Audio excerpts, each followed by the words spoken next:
Hi, Frank Bucaro here. I just want to share with you what I call the 4 myths of the American culture, which when I get done, you'll see them as values that our culture is trying to shove down our throats. The first myth of our culture is the myth of pain. This culture is trying to teach us that pain must be avoided at all costs, which is one reason why we have such a high drug and alcohol problem in this country, and it's not just kids. 1 in 6 workers drink or use drugs on the job. 1 in 6. What could one of those do to your company if it's undetected? And pain isn't always bad. If your body's not feeling right, you go to a doctor, you get it fixed. The preventive maintenance is much more cost effective than waiting a year when it's more life-threatening and more costly. The second myth of our culture is the myth of happiness. This culture is trying to teach us that happiness is a goal in life, and that is a lie. If your goal in life is to be happy, I'll tell you right now, you are one miserable human being. And that's why our jails are filled.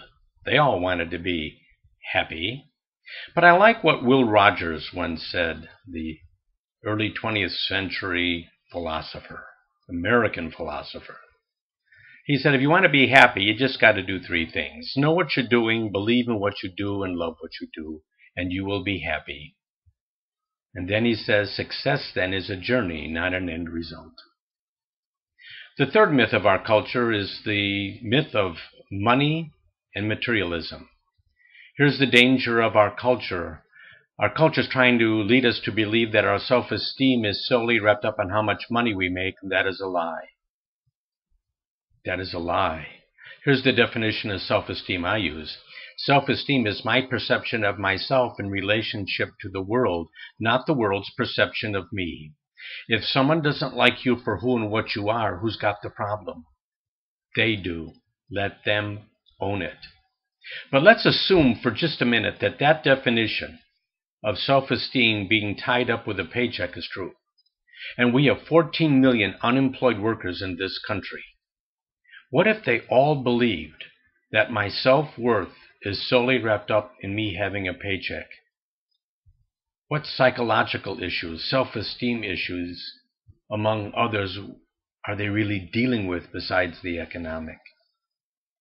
And the fourth myth is the myth of competition. When it gets this bad, when winning isn't the only thing, it's everything, we have serious moral and ethical dilemmas in our culture. It's in baseball, football, sports, the Olympics, in addition to corporate America. How bad do you want to win? And at what price do you want to pay? So those 4 myths, pain, happiness, money, materialism, and competition, can throw a real wrench in your ethics machine. Until next time.